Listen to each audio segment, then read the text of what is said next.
Jeg er Green Santa miljøambassadør fra Danmark, og grunden til, at jeg har taget grønt tøj på, det er fordi, det er den samme farve, som skoven har og juletræerne har.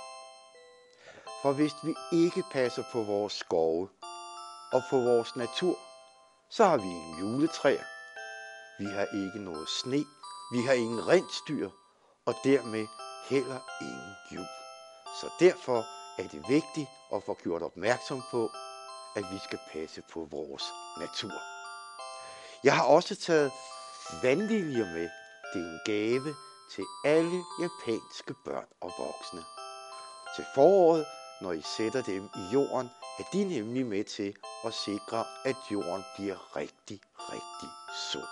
Så husk, pas på naturen og skoven. Ho, ho, ho.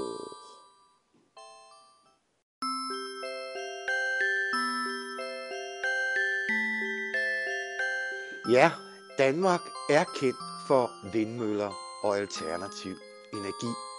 Men i Danmark lever vi også meget sammen med naturen.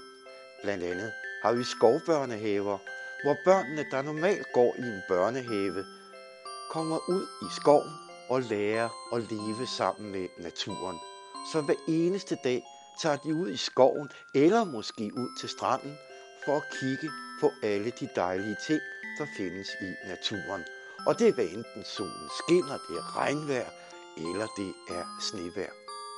Men også alle familierne i Danmark bruger naturen på naturens præmisser.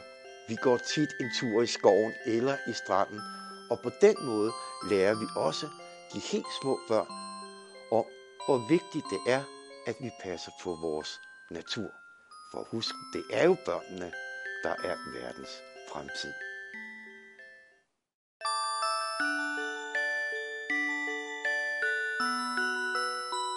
Ja, jeg vil gerne fortælle jer, at for at vi stadig skal have en glædelig jul, så er det meget vigtigt, at vi passer på vores natur og vores skove. Skovene er faktisk verdens lunger, og derfor skal vi lære at bruge skovene rigtigt. Når vi fælder et træ, ja, så planter vi selvfølgelig et nyt. Og på den måde kan verden altid bestå.